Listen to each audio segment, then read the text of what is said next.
السلام عليكم ورحمة الله. الحمد لله والصلاة والسلام على رسول الله وآله ومن والاه وبعد. أعوذ بالله من الشيطان الرجيم. وأمر أهلك بالصلاة واصطبر عليها. محترمو، ډېر یو مهمه مسله ذهن ته راغله چې هغه مونځ کول دي. زمونږ زیاتره وروڼه او خویندې مونځ کوي، مونځ پابندي هم کوي، خلک یې تیز کوي، خراب یې کوي، الفاظ غلط وي د مانځه په داخل کې. مانځه کې خشوع خضوع نه ښکاره کېږي، د رکوع نه وروسته ملا نه برابروي، دو سجدو منځ کې ملا نه برابروي. حال دا ده چې دا په مانځه کې ډېر مهم مسایل دي. خلک منځونه تیز کوي، خلک د منځونو سره عادت دي د تیزوالي سره، د ډېر اختصار او مختصروالي سره. حال دا ده چې د منځ په رابطه ډېر زیات آیتونه او ډېر نبوي احادیث راغلي. د دوه رکعاته منځ طریقه لنډه ښه مدي کې د دعاګانې مختلفه ذکر کوو چې ټولونه ورسره عادت شي. د منځه د خشوع اسباب یو درس من کړی، هغه مو واورئ، ځکه مونږ ډېر مهم عمل دی.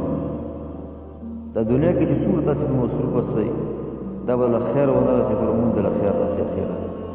خو مونځ په کلاره کوئ، تیز مونځ عادت دا لرې کړئ. اول چې کله څوک منځله داخلېږي نو الله اکبر دی له تکبیر تحریمه وایي. تحریمه وله ځکه وایي چې عام مشاغل به دا حرام شي. دی وخت سبحانك اللهم دا دعا هم شته، او دا د امام ابو داود روایت دی. دا دعا هم ویلی شي سبحانك اللهم وبحمدك، دا خیره. دا هم ویلی شي الحمد لله حمدا كثيرا طيبا مباركا فيه، دا د امام احمد نقل کړی. خو دعاګانې بدلوه را بدلوه چې مانځه کې د خوند احساس اته راشي. تنوع فی الادعیه کوه. دارنګه دا هم ویلی شي سبحانك اللهم په ځای باندې اللهم باعد بيني وبين خطاياي كما بعدت بين المشرق والمغرب، اللهم نقني من خطاياي كما ينقى الثوب الأبيض من الدنس، اللهم اغسلني من خطايا بالثلج والماء والبرد. دا امام مسلم دا اثر نقل کړی دا حدیث. دا د سبحانك اللهم په ځای باندې لوستلی شي. نو نور دعاګانې هم شته دي، کله اغل ولا او کله دال ولا، خو ډېر سوچ او فکر سره لوله انشاءالله د مانځه نه به خوند واخلي. کله چې دا دعا ولوستله، د هغه نه وروسته اعوذ بالله، بسم الله او بیا الحمدلله. یو خو اعوذ بالله دا د اعوذ بالله من الشیطان الرجیم، دا هم ویلی شي. او که دا ولولي دا ډېره کامله اعوذ بالله. دا امام ابو داود ترمذي نقل کړی دی. اعوذ بالله السميع العليم من الشيطان الرجيم من همزه ونفخه ونفثه. د بعض علماء نقل ده د همزه د نفثه، من همزه ونفخه ونفثه ترجمه داسې کړې ده. د هغه د لیونتوب نه، د هغه د کبر تکبر نه، او د هغه د شرور نه. دا کامل تعوذ دی. دا د هر تلاوت او د فاتحې نه مخکې لوستل پکار دی. یعنی کله اغل ولا کله دا، خو دا لوستل پکار دی. دا ډېر کامل تعوذ دی. درې قسمه اعوذ بالله حدیثو کې نقل ده. دارنګه دا د چې کله ولوستله بیا رکوع ته تګ دی، ځکه فاتحه ده سورت دی او رکوع ته تګ دی. په رکوع کې دا دعاګانې وایه. سبحان رب العظیم دا په حدیثو کې شته دی. کله اغل ولا کله دال ولا، یوه دعا به لولې، جمع د ادعیو به د اذکار او رکوع په نه کې.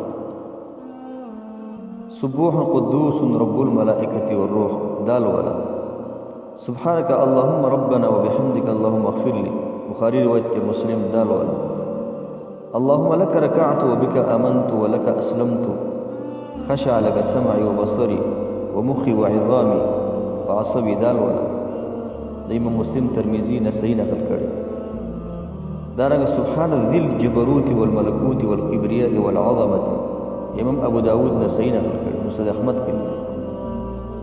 سبحانك وبحمدك لا اله الا انت، د دې نه به یوه دعا لولي په رکوع یوه دعا ته یاده کله یو ولا کله بله کله یوه کله بله دې سره به ته په مانځه کې یو خوند احساس وکړي دارنګه کله چې څوک رکوع نه پورته شي سمع الله لمن حمده زمونږ خلک ډایرکټ ځي سجدې ته تر دې چې حمده کې غدار سم نه تلفظ کړي خو سجدې ته رسېدلی نه دلته دمه وکړه که دا دعاګانې درته نه درځي هم ودرېږه او دا ولوله سمع الله لمن حمده ربنا ولك الحمد ربنا لك الحمد حمدا كثيرا طيبا مباركا فيه در بخاری نه صحیح مشکات روایت دی دیزی پر ولوله او بیا سجدې ته لاړ شه نور دعاګانې شته د یوه دعا یاده که د ام کافي ده د هغه نه وروسته سجدې ته تګ دی سجدې چې کله راشي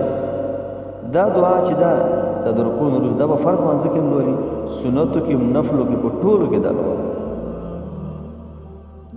سجده کې دا لوستلی شي سبحان ربي الاعلى حدیث کې هم شته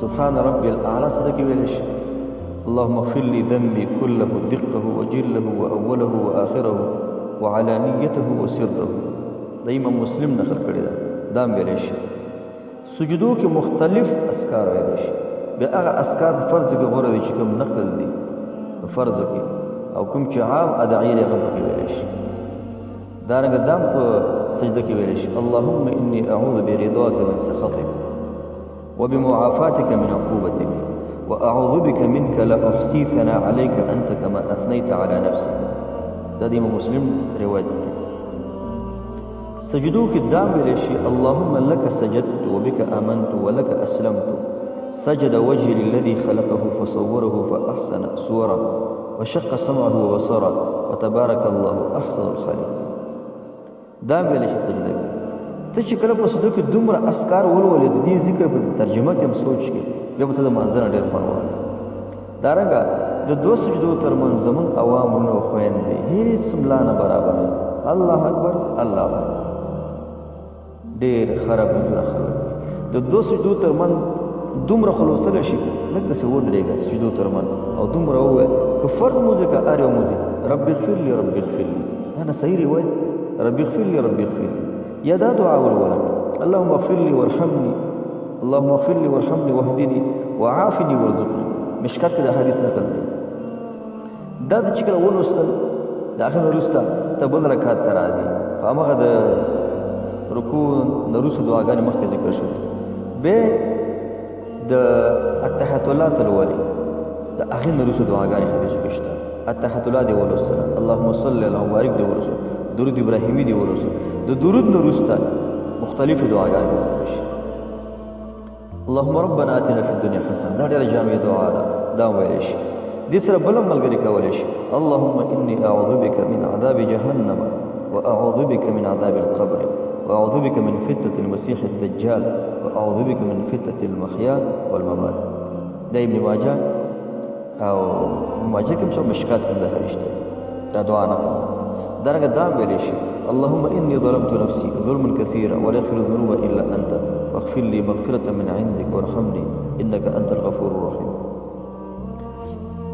شيء زمون د ډېر عوام کورونو په ځین کې راشي چې دا دعاګانې مو څنګه یادي قدرمن موږ تاسو له څومره خبرې یادي د ژوند په څومره چارو باندې کوي دا خو مختصر دعاګانې دي دا مخکې کومه دعا چې ذکر شوله څلورو شیانو نه پناه د امام طاووس باره کې دا خبره نقل ده د هغې زوی مونځ ورته وویل دغې څلورو شیانو تا پناه غوښتله د فتنې د مسیح دجال نه د فتنې د مرګ او د ژوند نه دا دې ولوستله او د عذاب خبر نه کوی نه وایي سر نه بېرته مونځ حتی بعض علماو دې له واجب ویلې ده بعض حنابلاو دا د دوه رکعت د مونځ ترتیب چې په دغه ترتیب باندې تاسو مونځونه وکړئ او په دې مونځونو کې د دعاګانې ورولئ دعاګانو سره قدمونو ځانونه عادت کړئ دې کې خیر او فایده د دنیا او د آخرت. السلام علیکم.